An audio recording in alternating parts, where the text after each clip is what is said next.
Hello everyone, my name is Sparky from Sparky Gaming, and welcome back to an episode of Sparky's Guide to Minecraft.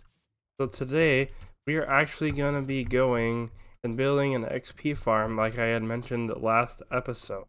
But before we do that, a couple things that I want to go over. So it's going to be very brief because I really haven't done a whole lot, but I have harvested up my crops and I know that this looks like it's kind of full here, but no, it was empty when I did it last time. I got one more bookshelf, so we have a total of 6 bookshelves now. And I did kill some cows to get some leather in order to get that bookshelf. And that's kind of about it. But before this episode, I was like, I don't know where this dungeon is anymore. And I had to look actually at the first episode of this series actually in order to find it. So if you're watching this now after the first episode and you've been watching consistently, I just want to say thank you. Thank you for watching this series. I really appreciate it.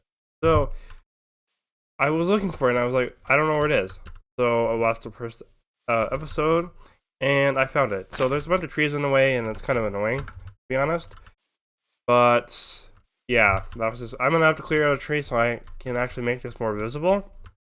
But it's right there, as you can see. So I did record a clip earlier, and that's kind of why there's these holes in the wall. And I was like, okay, let's go to the nether because we're going to need some soul sand. Well, look at how high we are up. We're at level, or Y81. So if I were to do the design that I had in mind, I'd have to go up 24 blocks, which, yeah, 24, that's 105. So, let me get up on the surface here, and it would kind of be up here in this area, and this is 96. So, it'd be going up quite a ways. Let me find the highest point here. The highest point here, 102, so like 3 blocks above this. So basically where this leaf is right here, that's 105, Y105. So I'm like, well, I either have to go to the nether, and there's a creeper. Okay, well, please do not blow up. Go to the nether, or I have to do another design. So I was like, okay, well, you know what? We're gonna go with the other design because it's better in my opinion, and I don't know where that creeper went, thank goodness. He's gone, but I am gonna do the different design that I normally do. So basically what I would do is it's gonna be the same with this design, it's just gonna be slightly different.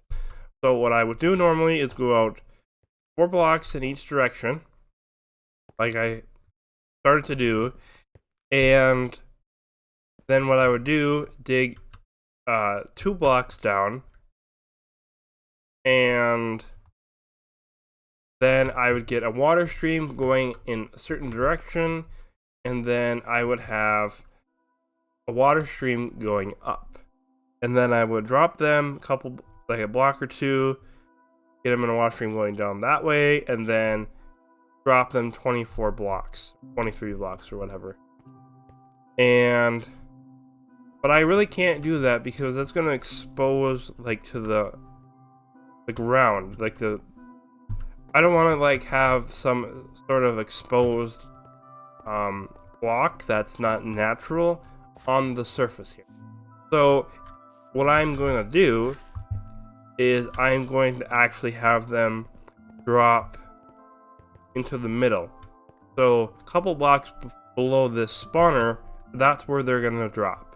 And what I can do is I can dig 24 blocks from the hole in the middle underneath the spawner, and then it can still be the same thing, same type of thing. So what I am gonna do is, like I said, I'm gonna have it go 4 blocks in each direction and then mine 2 blocks down, and then the water streams are gonna be slightly different.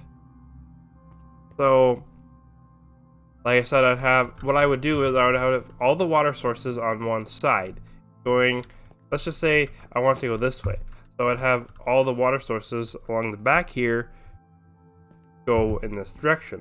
Well, for this design, I'm going to have them I'm going to have to make them go this, like this side is going to have to go this way, this side is going to have to go this way, this side is going to have to go this way, and then this side is going to have to go this way. So they all go into the center block. And then I can drop them down. So I will dig out the spawner, and then we can get into getting the water. And I do have a water bucket right here, so maybe I might even get some water dug out. And then hopefully we can have our spawner room actually decent, and then we can get enchanting done for next episode. So I will see you when I make some progress. Alright, so I'm back, and it might look a little weird over here. I was coming out of the cave down here where the spawner is, and there's just a bunch of mobs just ambushed me. So one of them exploded. I'm trying to fix the ground here so it looks a little bit natural and better. And also another thing is I only have 11 levels, and I last had 25 or 25 or 26. And the thing is, I was down here in the cave, and Creeper killed me. So, but yeah, I will show you this cobblestone right here. Actually, this is where it is. So I will put a torch so you can see. So I had mentioned that you had to have 4 blocks on each side from the spawner, and then 2 blocks down. And this is what I was talking about, the center right here below the spawner. And this is actually really easy, to be honest. It's a little bit better than the design that I normally go to, or that I would normally build, and so many other people that have played this game for a few years now.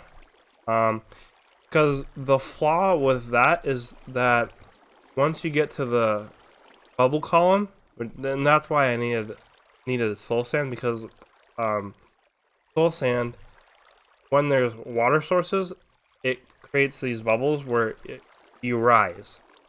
And at that point in that other design, there was a block right before it where the zombies stack up. You need one zombie to push another zombie into that water stream, so it's not at optimum efficiency. Some people put ice there to make it a little bit slippery. I think this is a little bit better design, and it's a little bit easier because all you need is 4 water sources on the corners, which I didn't realize it was going to be that easy.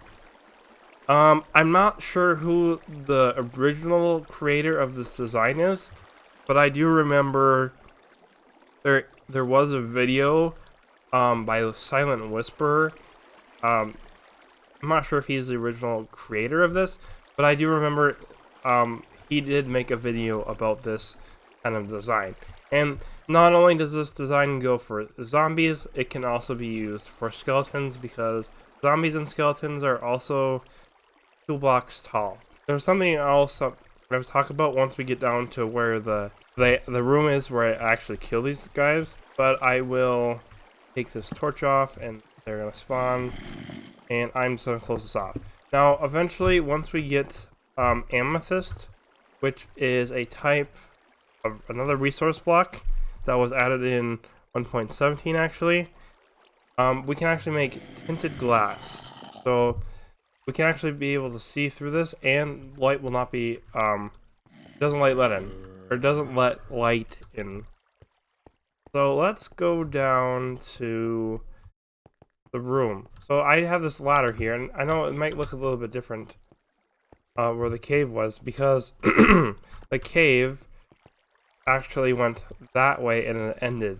So I just extended this path, or the cave, down here and then over here, and this is where I have the ladder that goes down to this spawner room. So it's not entirely done yet. as you can see, there are zombies out here, and it does work. So, the reason I am gonna just walk away for a second. So the reason why there's a slab down over there is because baby zombies can get in. Let me just kill these guys. But the reason why there's a slab here is because of baby zombies. If the slab wasn't here, then the baby zombies could get out and I would have to kill them. So this is just a precaution. Now, thank goodness I have my torch back. But as you can see, there's some rotten flesh in here, and then some gold boots and chainmail boots. Depending on what the zombie is wearing, there's a chance of them to drop their armor. And I have some chests over here, and I mean, I should probably light this up a little bit better. But I have some overflow chests because you're definitely going to need that, especially if this is your main source of XP. This isn't going to be our only XP farm. Where there is a better XP farm called as it's called a zombie piglin farm, and that produces a lot of XP and a lot of gold. So this is kind of how the design of the room. There are some chests that I'm going to label eventually, but not right now. And another thing that I can add just to make this a little bit better is a carpet, because that would make the XP come out easier, for more accessible for me. So I think now that I have this up and running, I am going to eventually get that enchantment table set up, and then what I think I'm gonna do is I'm gonna bring it down here, because this is where I'm primarily gonna be able to get XP. So yeah, that is this XP farm. Next episode, like I said, we're gonna get some enchanting done. We're gonna get enough bookcases. We need 9 more, so I'm gonna do that off camera, and then I am going to get some enchanting done, and then we can actually get accelerated on some of the stuff that I would like to do, because it is definitely gonna help. We are going to need some more diamonds, so we're going to have to go mining, so maybe another mining episode is in our future, but I don't know yet. So I think I'm going to leave it here. I know this might be a little bit shorter than normal, but I did get a lot of stuff done. I got XP farm done, so I hope you guys enjoyed, and I will see you guys in the next one. Peace.